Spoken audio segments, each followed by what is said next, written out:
Hi, guys. How's it going? How's everybody's Monday? I am hoping it's not as full of laundry as mine is. By the way, do we all have the same issue of the laundry coming out of the dryer or sitting in the dryer for a couple days and then just like sitting on a sofa or a bed, just kind of resting? And then we're like, oh my gosh, I need to get to my laundry.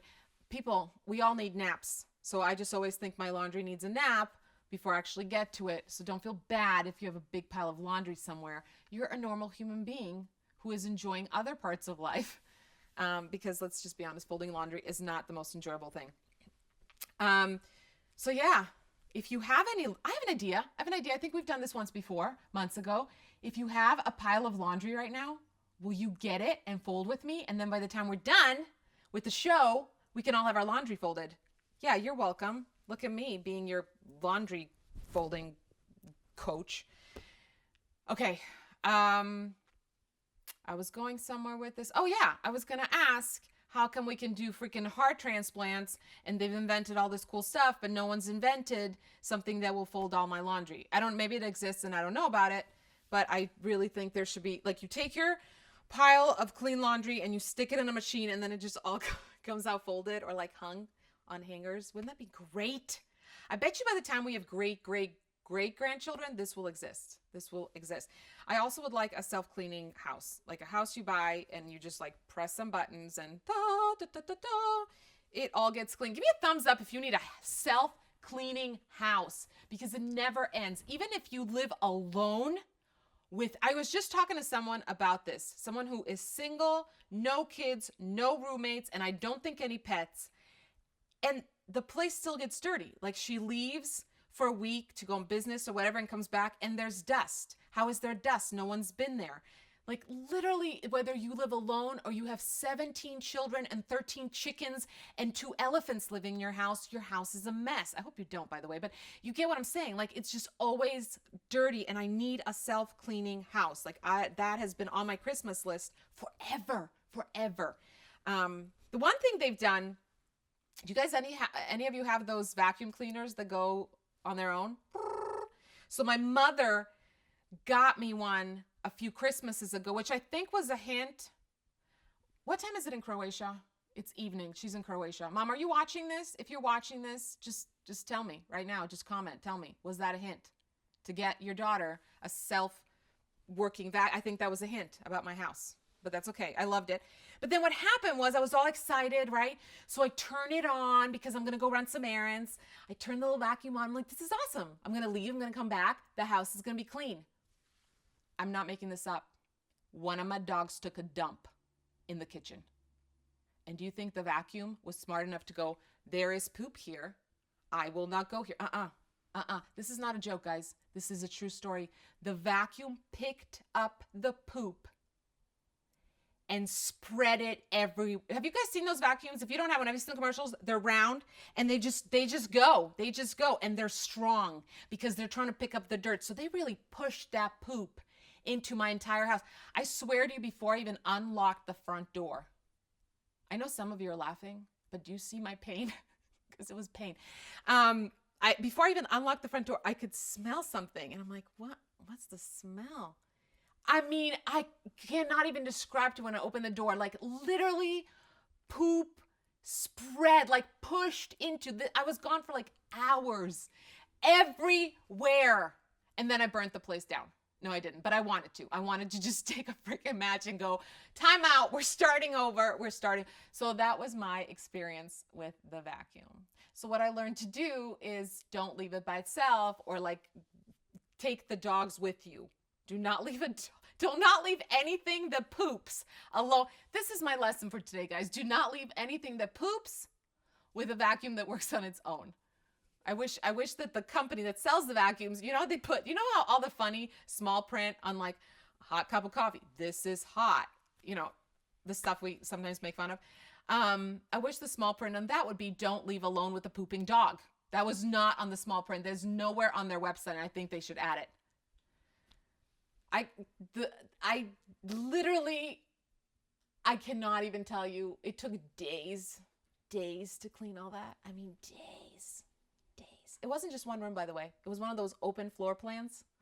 I think we've talked about this enough, but I would like some gifts and some encouragement cards. Even though this happened years ago, I need your support. I need your support.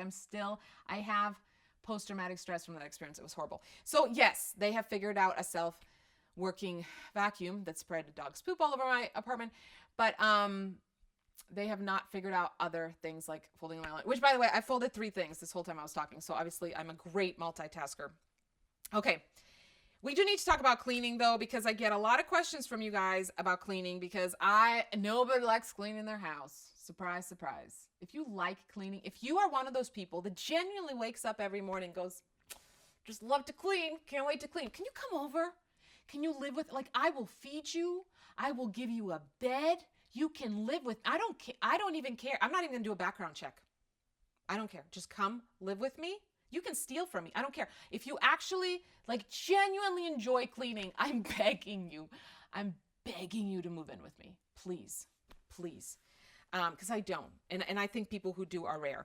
But I do have to live in some kind of like things can't be total chaos all the time. So I'll tell you the few things that I've learned to do that have helped me. One thing is, and I've said this before, other things, but I'm telling you, it helps. Music. I blast like my favorite music, and I feel like everything in life just gets done faster. I know I've told you this before. Everything just gets done faster when you have music on, and then you're moving, and then you feel like you're working out too, because when there's music on, you're just naturally moving more. So then you're like, check, I cleaned my house, and check, I burnt like 3 calories. Whoop, whoop. Which totally allows you to have an extra donut, by the way. 3 calories, that's at least 1 extra donut. So music is huge for me with anything. Like if you're cooking something, for example, and something that takes forever, like risotto. I love risotto, but if you know how to make risotto, you're standing there stirring the freaking stock into the rice forever. Put some great music on. Or you know what else is great when you're cleaning or cooking or whatever? A really great podcast or a book, on like an audio book.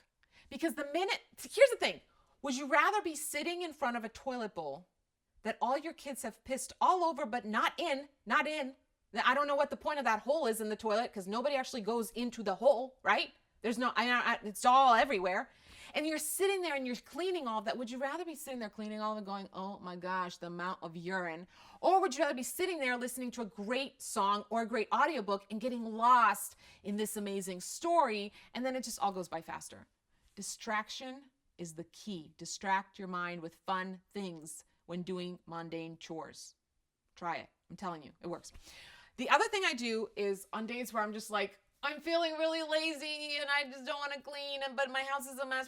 You know what I do? I set a timer for 15 minutes and I'll say, 15 minutes, whatever I can get done. 15 minutes is nothing, right? 15 minutes is nothing. So I'm going to make myself clean for 15 minutes and then I'm done. First of all, what happens is we can get a lot done in 15 minutes. We actually can. And it's really not that much time. But if you're just moving fast and just going to put this away, blah, blah, blah, and you're not taking any breaks, you got your alarm, it's almost like a game. Get it done. The other thing that happens, I would say 95% of the time, is the timer goes off and I'm like, you know what? I got so much done. I'll just do these 3 more things. And I actually end up cleaning a lot of times for another 15 minutes. So that's another trick. It works every time because, again, it seems doable. If you don't have 15 minutes, set the alarm for 5 minutes. There's actually a lot you can get done in 5 minutes. If you're not doing a live show while trying to do it, because apparently I can't do both. But if I wasn't talking to you right now, this would be folded. And the house would be vacuumed. That's right. None of that is true. None of that is true, what I just said. Okay, so music, audiobook or podcast, and timer. Those are my best tips. My other tips are, I don't know, watch a bunch of episodes of one of those hoarding shows. And then after that, you're going to look at your house and you'd be like, wow, I'm doing well. I'm doing really well. It's all about perspective, people. It's all about perspective. So that's another tip. And then one that I saw somebody posted online and I freaking love it is if your house is a mess and you have people coming over and you're like, oh, people coming over, they're going to judge me, blah, blah. What you do is you get a bunch of get well cards. and you put them all over like the fireplace, man. And then people come over and your house is a mess and they're like, oh, she was sick. And then they're focusing like, oh, are you doing better? And you're like, I am. But just like 5 minutes ago, I started feeling better. They're not judging your house now. Of course your house is a mess. You've been sick. So always have get well cards, just like a big stack, maybe like a thing, like a flower thing or like a balloon, something. Just always have it around. I'm telling you, it's great. This is a great tip. Okay, I folded another thing. Let's do some questions. Oh, wait, no. I want to say one more thing. Get your kids to clean. I know it sucks. I know it's annoying. I know that, kids don't like it and blah, blah, blah. But I'm really big on kids contributing because you don't want your children to grow up and think that the way the world runs is people just do stuff for you. They just do. And then they show up in college and they're like, what do you mean my dorm room doesn't come with a mom? There's no mom that just shows up and cleans after me. So teach your kids to do their own stuff. And there was something else I was going to say about that. Oh, a lot of you will disagree with this. Again, I don't expect all of you to agree with what I say. I don't expect you all to do things the way I do them. I just tell you what works for my family. Okay. I have never given my kids an allowance ever. And here's why. Because I am really big on trying to prepare my kids for real life. And in real life, nobody shows up at your door once a week, hands you cash just because, hey, you exist. You should get cash for existing. I mean, that would be lovely. I would really enjoy that. If somebody wants to do that, if somebody wants to come once a week and just hand me, do it. But that's not real life. So I've never given my kids an allowance. What I do is my kids have always had some chores, whatever appropriate chores there are. You figure that out for your family. You figure that out for your child. Okay. And then there are extra chores they can do to earn money because that's real life. You work for your money, right? So they have chores they do just because they're part of the family. And then, oh, you want to earn some money this week? Great. Here's a list of chores, and we have a list, and then they can pick, okay, Mom, how much will I get if this is done? This is how much you'll get. The other thing that you're doing is you're teaching your kids the value of money, and you're teaching them to plan. So like if my son wants a new game or something, or he wants a new skateboard or whatever, he will think, okay, it costs this much money, so this is how much I have to earn. So if I do this, do you know what I'm saying? You're teaching kids to deal with what they'll have to deal with in real life someday when they're grown and they want a new car. How much do I have to save? How much do I have to earn? Do I have to pick up a second job? Do I have to work overtime for this? They're learning these things. I'm not going to tell you not to. Do what you want to do. But I personally don't just hand my kids cash because they exist. I don't.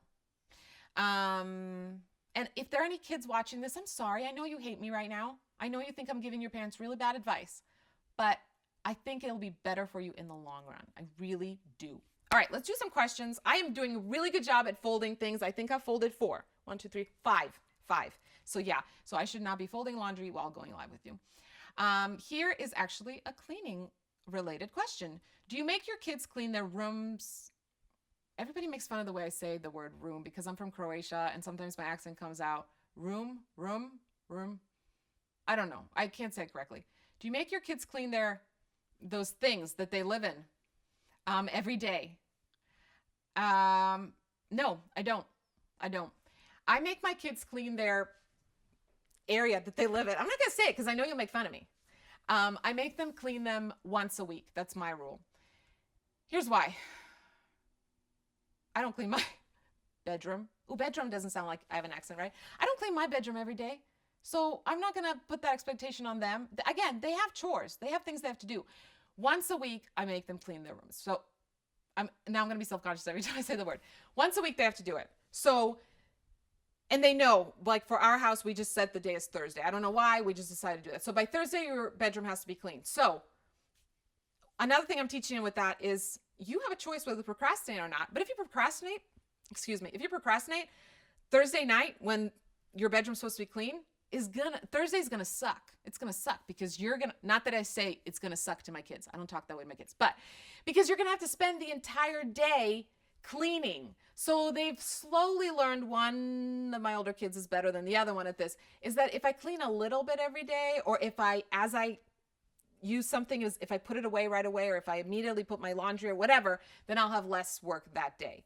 So my kids can decide. They can have a messy room 6 days a week, but that last day is going to be pretty exhausting because they're going to have to do it all. So that's my personal rule. I want them to clean their bedrooms. I'm not going to expect them to do it every day. No, no. And if you do, that's fine. Is it really going to matter in the long run if the bedroom's clean every single day? No, it won't. But I still want them to not live in total chaos. I don't want like rats and stuff showing up. All right, let's do another one. Actually, this one has nothing to do with cleaning, but it's a great question. Any tips for getting my kid to give me more than a one-word answer when I ask him how his day was? Okay, I don't know the age of this kid, but I think we're all familiar with, you pick your kid up from school. How's your day? Good. Well, how was it? Good. And that's all you get. And you're like, come on. I want to communicate with you. I want to know about your day. I want to know if I'm missing out on something. Because we all worry about our kids, right? We want to know what's happening in their lives. We want to be involved. So one thing I have always tried to do is not ask my children, how was your day? But instead I'll ask very specific questions like, what's the best thing that happened today? And again, it depends on their age. If you ask like a 16-year-old, what's the best thing that happened today? They're going to roll their eyes and be like, Mom, what are you on? What are you smoking? What's wrong with you? You're crazy. So cater it to their age. But for little kids, you could say, what was the best thing that happened today? For older kids, you could ask a different specific question. But I always tried to ask some version of, what was the best day? Did something really funny happen today? Anything really funny happen today? Or anything scary happen or whatever. But you're asking very specific questions and you end up finding a lot. And your kid ends up really communicating. They need to get all that stuff out, right? So just the more specific, in general, I think the more specific you are, even in your relationships, like even when your spouse comes home from work or something, so like, how's your day? Good. It's like the thing to ask and the thing to say, right? Ask those specific questions like, oh, what happened with this person? Oh, how did that meeting go? And because we're so busy, whether it's in our marriage or whether it's within our kids, we're so busy that we tend to, people always say, I feel like I've lost connection with my spouse, or I feel like I've lost connection with my kids. Yeah, we're all living in the same house, but in a way we're all living separate lives, right? We have different jobs, school, responsibilities. And then when we come together, if all we're asking is how's your day? Good. Yeah, we're going to feel disconnected. So ask specific questions. And the more you're really learning about that person's day and, learning about how that person feels about this or that, you're going to feel more connected. Does that make sense? I know I did a whole live show on relationship and stuff, but remember how I told you guys how we tend to forget how we treated someone when we first met them? Like you're excited about everything in their life. And then as life happens, you tend to like not be as excited to talk about all that stuff and it just kind of becomes lame. That's a choice, right? That's a choice we make. So do that with your kids too. It's just be more specific. I'm going to fold more now. If you guys have good tips on cleaning, how to make it less annoying, or just really great tips on like, hey, this is an annoying thing to clean and I just figured out a really easy way to do it, can you comment and share them? Because I need tips all the time. And I would like to learn how to do things faster. I've learned that baking soda and vinegar is like the best combination to clean almost anything. I buy those huge bags of baking soda and I have them in like bathrooms, every bathroom and the kitchen. And I always have the white vinegar, again, huge. And you can clean almost anything with that. That's my professional tip from someone who hates cleaning. But I'm sure you guys have better ones. So share them. And again, get your kids involved, get everyone involved. Somebody told me recently that this is so cute actually. Somebody told me that when they were a kid, their parents used to throw a cleaning party every Saturday morning. And it was just like an hour or two. But again, the music is huge. They would blast music and be like, okay, everybody clean. Here's your assignment, here's your assignment, here's your assignment. And they'd all kind of just like do this together as a family, 2 hours or so. And then they'd go out to eat after.